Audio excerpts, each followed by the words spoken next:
Good Friday afternoon, everyone. I'm Myra Ansari here for Wave Now. Hope you're having a good day so far. So if you didn't know, today is World AIDS Day. And the big question is, do you know your status?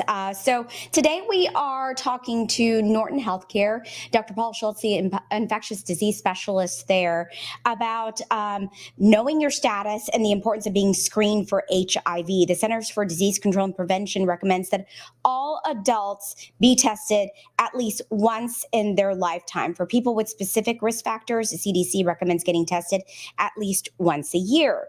So there's different options for HIV testing in a number of places to get an HIV test. Norton Prompt Care locations, they offer rapid HIV tests, and they also have extended evening and weekend hours as well. So this is something important to talk about. I know that some folks maybe, they haven't thought about this, and this is a great opportunity to kind of ask those questions about yourself. I think they're getting started, so let's listen in.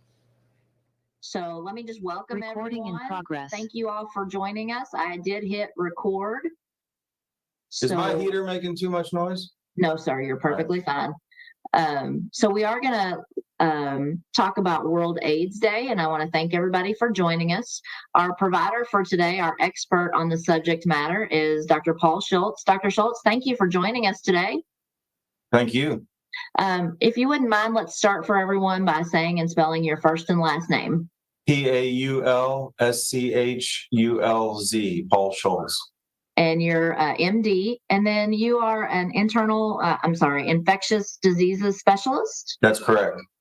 Okay, so kind of talk to me. Today is December 1st is marked as National or World AIDS Day, and it's kind of a chance for everyone to just take a moment and reflect on the progress that we've made and what progress there is still to make. So kind of sum that up in your thoughts as a provider. Well, depending upon how far back you go, there's been tremendous progress in treatment of HIV in particular, and to the point that now the slogan that gets used a lot is treatment is prevention as well. And basically the main goal and what I hope everybody would think about today is testing and getting tested, because that's where treatment starts, is knowing your status. So, and the testing is that's changed. It's very accessible now. It's very accurate and affordable, and so we really encourage people of all risk level to get tested appropriately. And that leads me to my next question. It's actually recommended that every adult be tested at least once in their lifetime. That's correct. And so that would be the lowest risk category, that you get tested at least one time as an adult. Then there's people that are at risk to the point that it's recommended every 3 months. And in those cases, if you're that high risk, then the other thing that's available nowadays that's relatively new is PrEP, where you can take treatment pre-exposure to prevent an infection. So testing, there's a little bit of a scare or a stigma around testing. Help calm some of those nerves or calm some of that stigma. Yeah, well, I think, this is our anecdotal experience, but, we know now from our experience taking care of this population that things are very different socially around HIV. But in addition, you can get very discreet testing if you want it. You can get testing anonymously, basically here in Louisville at the specialty clinic. Always, of course, access a primary care doctor. We have a fairly large screening program that's in our emergency rooms and other places, and we've dramatically increased our testing over the last couple of years, and identified some people that would have maybe not been identified. So the bottom line is that you can get anonymous, discreet testing if you want it, all the way to very transparent testing as part of your routine medical care in a primary care or other office. And to us, it doesn't matter. Whatever somebody prefers is what we'll try to get them set up with. Let's go back to talk about PEP and PrEP a little bit. Will you start off with the start off whichever one you want to talk about first. So PEP would be post-exposure prophylaxis, and that's also something that's available. If somebody has a high-risk exposure, whether occupational, that's what we primarily do as part of our work with Norton Healthcare. But for non-medical folks, there is post-sexual exposure prophylaxis available as well. That has to be started within 72 hours of the concern. But what we really would like to do for people that may be at risk is get them on PrEP, where they take treatment either every day as a pill or an every other month injectable, and they have protection on board for a future exposure. And that's obviously a new thing in HIV. It's a great opportunity to prevent transmissions. It also starts with testing, though. You can't be on PrEP unless we know your status, and you have to be negative, of course. If we test you and unfortunately you're positive, then nowadays we start people on treatment often the day that they are tested. That's been shown to improve outcomes, medicine's very accessible and tolerable to the point that we can do that. And that's critical because not only is that best for the individual's health, but it's also somewhat of a public health initiative, because the population that's positive that doesn't know that they're positive, or knows but is not on treatment, is responsible for most of the transmissions. And that leads me to U equals U. If you're positive but on treatment and your viral load is undetectable, then the virus is untransmissible. So U equals U. And that's a critical part of treatment, is prevention. And that allows for people to essentially have normal, and I shouldn't use that term, but lives that aren't very much impacted by the disease. So you can have relationships, you can have children, you can do the things that you may think are going to be excluded by knowing your status. You can do all those things and stay healthy if we know your status. That's great. Yeah. Yeah. So let's talk about testing one more time. So we do offer rapid testing at some of our Norton Prompt Care locations, as well as even if you're not so much out to get a test for HIV specific, there's STI testing at our urgent cares. Talk about the importance of seeking care when you need it.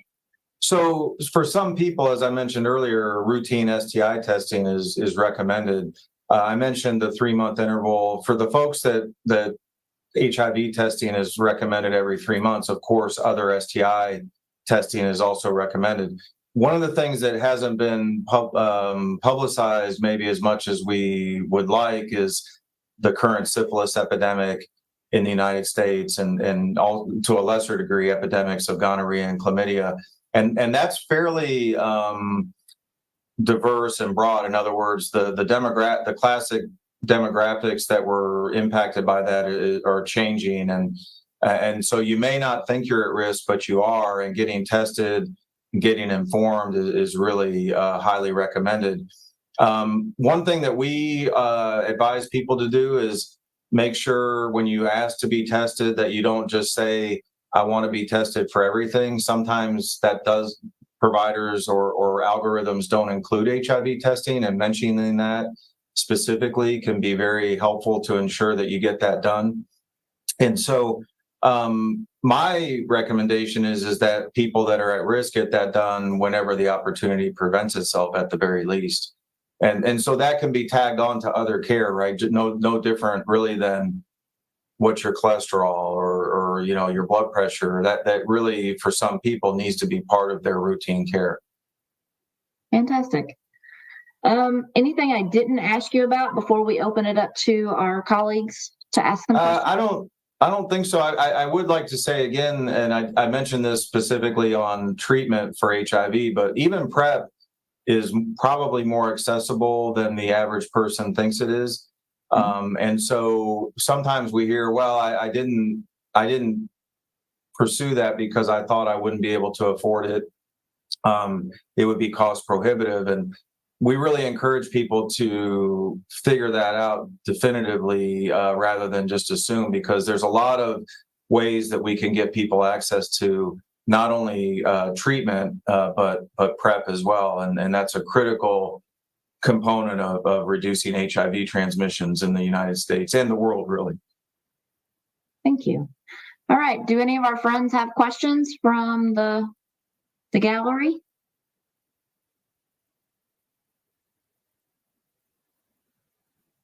Dr. Schulz, how do patients get to Norton Infectious Disease Institute once they have been diagnosed? So there's various avenues. We of course have relationships with some of the folks in the community that are, let's say, first line or front line and know about these diagnoses right away. We try to the best of our ability to get new diagnoses in the office within 72 hours. And somewhat that's because if we hear like on a Friday afternoon, late afternoon, it's hard, until Monday. But as I mentioned earlier, sometimes we're seeing people the day of, and we know that that's access to care quickly is really important for not only short-term, but long-term outcomes. So if you're not in a scenario where you are getting navigated, if you will, by somebody, you can always call the Access Center. And if you tell the Access Center that you are a new or known diagnosis of HIV, then we're going to get you into the clinic quickly. And in your tenure of taking care of patients just here in the Louisville area, you've had some success stories. I'm not asking you to share anything specific, but. Yeah. Well, I think that I mentioned, I alluded to earlier that one of the things that's been really fulfilling, I guess, is when you identify somebody from our expansion of testing program, if you will, where we are offering testing. You go in the ER and you're just not feeling well or whatever, and they asked you if you have blood drawn, do you want to have HIV screening? We picked up some people there that we know may not have been picked up. And one thing I didn't mention earlier, and not to scare people, but if you don't get diagnosed early, HIV can be what it was in the 80s and 90s. If you present with AIDS and advanced disease, then sometimes it's not that different than what we experienced in the 80s or the 90s for that individual, and we sometimes aren't able to help people as much when they have advanced disease at the time of diagnosis. So early diagnosis for the individual is critically important. And at this moment in time, if you get diagnosed early HIV and get access to treatment and stay on treatment, then it's really more of a chronic condition similar to diabetes and other chronic conditions, and life expectancies are the same. So we picked up some people in our testing programs that probably would have had advanced disease at the time that they finally got diagnosed. And that's been very fulfilling because we know that we flipped that situation to identifying a chronic condition and getting the person on treatment and probably also preventing another transmission to somebody else. Fantastic. All right, last chance for any questions. Well, thank you so much, Dr. Schulz. We greatly appreciate your time and your expertise on this topic. News outlet friends, thank you for joining us and helping us spread the word. I will send this recording out here in just a few minutes. All right. Thank you so much for staying with me here on this stream about the importance of being screened for HIV. You heard Dr. Paul Schulz talk about how easy it is to do that. There are a lot of options, and the sooner you do it, the better. He talked about, the stigma around HIV/AIDS is not what it used to be like. So there are options available to get help, and I hope that you gain something from this stream here today. I'm Myra Ansari for Wave Now. Hope you have a great Friday. Bye.